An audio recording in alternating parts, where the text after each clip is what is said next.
Welcome back to another of my videos on stuff that I find in my stash. Um, and this time round, it's an old kit, an old boxing of the Airfix 72 scale Mitsubishi Dinah. As with most of the stuff that I have, there's a little story behind this.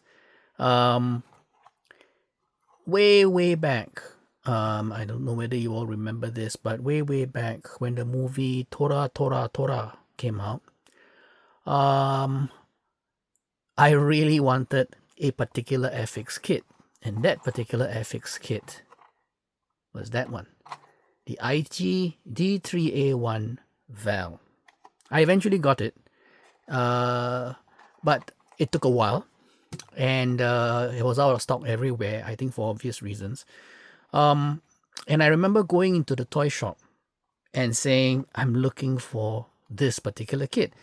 Now, the shop that I went to was not a hobby shop, if you know what I mean. It was a toy shop, so it sold toys. And in those days, model kits like this were also considered toys. So I went inside and I said, I'm looking for that. And of course, the shop assistant looked at me and she said, I have no idea what you're asking for. Can you maybe give me a better description? So I looked at the kits available in the shelf and I saw this. And I pulled that out and I saw this on the side and I immediately went over to her and I said, that's the one. That's the one I want. And she took one look at it and she said, that is not familiar to me at all. I don't think we have that in the storeroom or anywhere else for that matter. So I said, okay. So then she looked at me and I looked at her and she said, so do you still want to buy anything? And I said, why not? This looks nice. It's got really nice dramatic box art, corsairs, screaming down, whistling down, shooting up stuff, dropping bombs, and that's a beautiful plane. So I said, sure. And I have to say, I was a little bit disappointed because this was not a plane that was used in the movie. But when I got back home and when I opened it, I actually fell in love with the kit. It is a beautiful kit of a beautiful plane. Okay, so have a look at the box art first. As I said, very dramatic. It's the red stripe boxing, which was the one that I was actually looking at. So I was very happy to get this item from another collector. It had some really nice. That's the one that my brother bought a long time ago. I bought that. I eventually got that when I definitely got that. Yeah.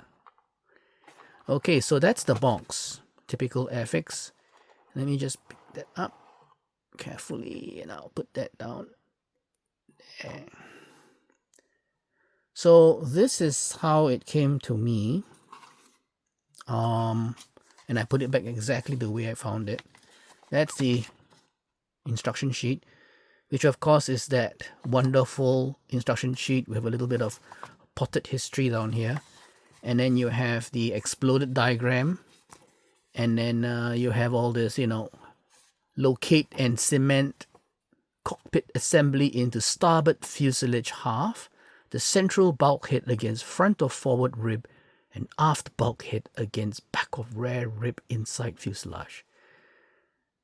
I mean, it's got to be read with an image in mind of an Englishman sitting down at a table wearing a pullover, puffing on his pipe maybe, and just looking intently at his little pieces. It's a gray, rainy afternoon, and he's building this. So flip side, more of that fun stuff, and then the single option that is provided. Now, in those days, there wasn't anything like Aotake green or Japanese naval green or whatever, or gray or whatever, right? So all you had was matte light gray overall and red G1, okay, for the spinners. So that's the original kit. It does bring back a lot of memories. So let's look at the, well, that was a kit instruction. So let's look at the stuff. Now, as you can see, as soon as I got the kit, I pulled open the box and I tucked the old decal sheet, it's the original decal sheet, into a Ziploc bag. Now, whether the decal sheet is in a bad state like this or not is not the point. The point is that you really have to just slip it in. It's part of the kit. So as you can see, the protective sheet is actually kind of like melded onto it. So I'm not going to even try to peel that off. Okay, but you can see where it's visible that it's obviously yellowed. And I think it's all yellowed inside there as well. So unlikely to be usable, but there are options and I will talk about them later. So let me just put this away carefully first and just seal that up. By the way, this is a Ziploc bag which is recycled from a doctor's visit. You know, I never throw away anything. My wife hates me for that. So anyway, let's see this other little Ziploc bag. And it has the transparencies. So let me just open that up. One of the descriptors that was used by Airfix when they were talking about this kit in their catalog was that it was a beautifully streamlined aircraft. Okay, so you have the rear end and the front end. Very nice, very clear. Now, I remember at the time thinking, why isn't the rear window open? Don't they have a rear gunner of some kind?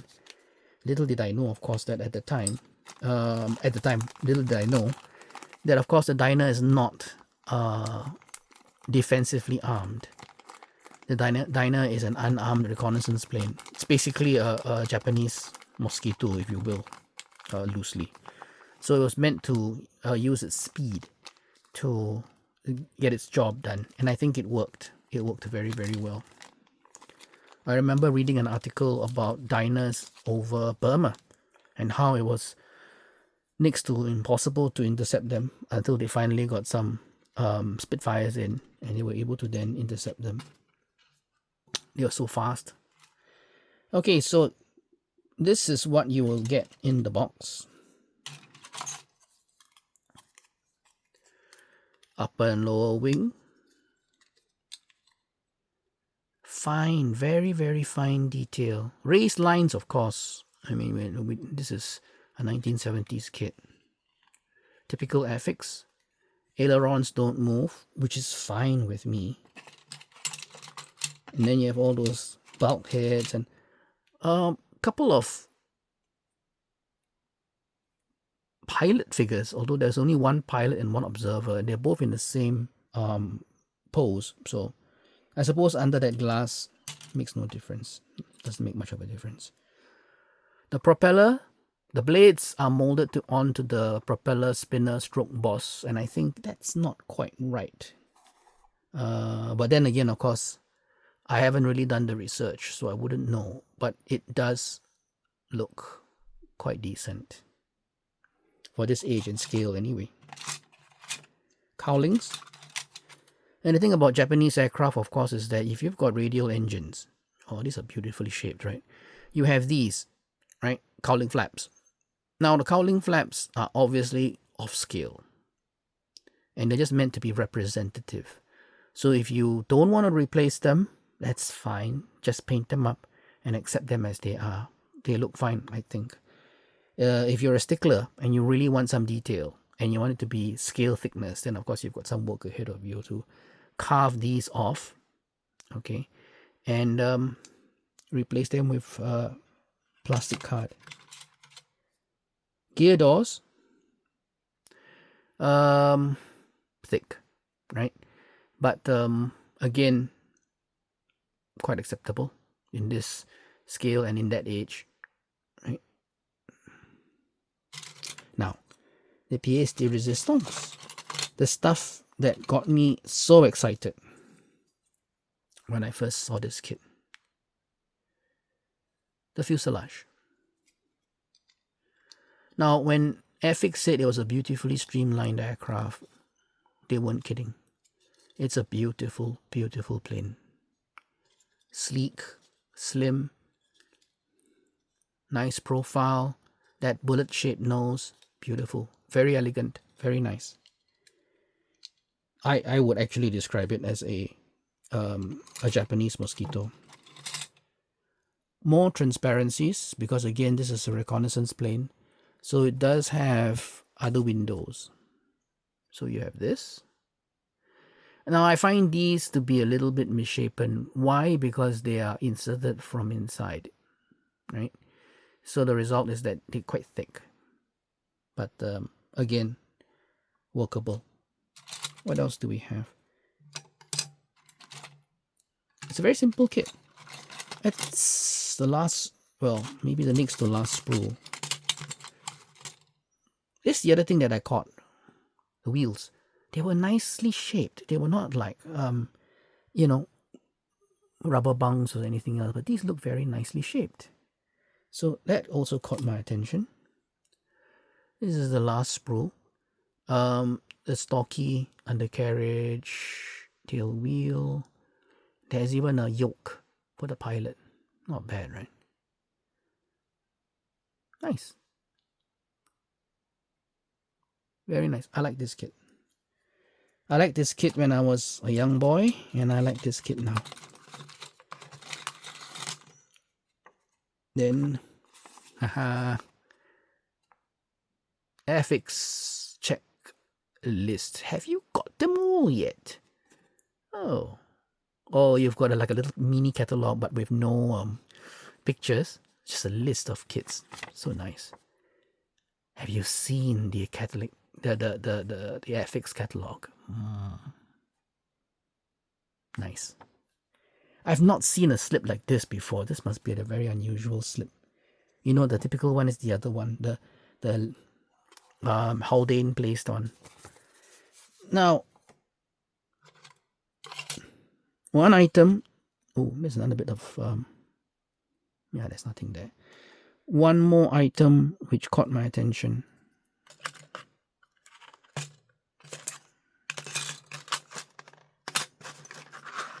Yeah,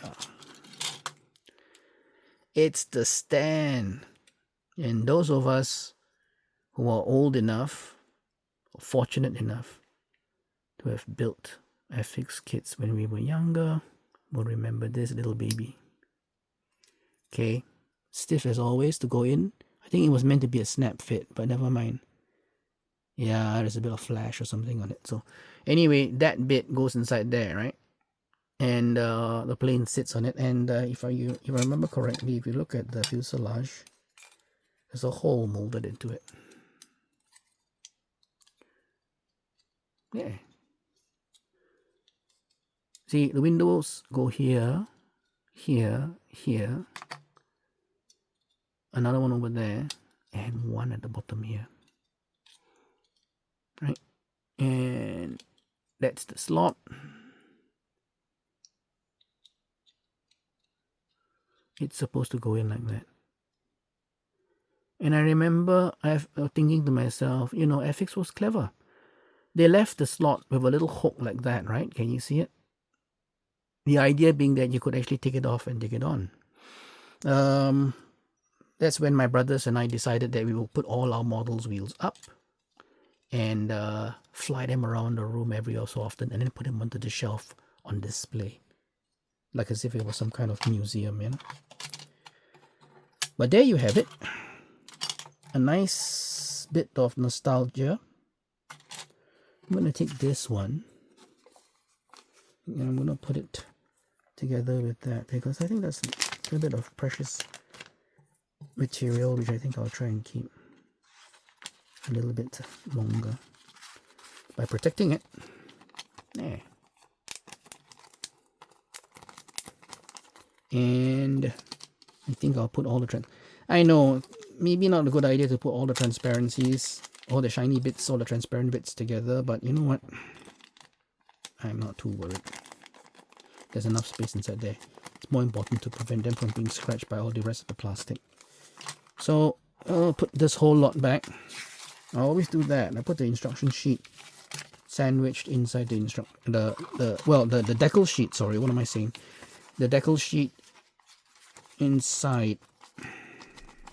Yeah.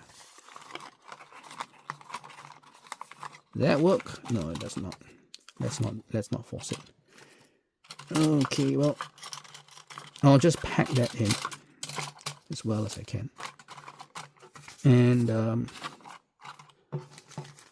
till the next time,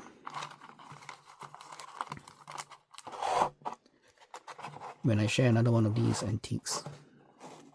Thank you for dropping by. It's been a pleasant time doing this. And I look forward to the next session. Happy modeling. And of course, if you have any requests for any models that you think I may have or which you would like to see again, I may just have it. I really might just have it. Okay, so just drop a note in the comments or something and just let me know, and I'll see whether I can find it and talk about it. Happy modeling.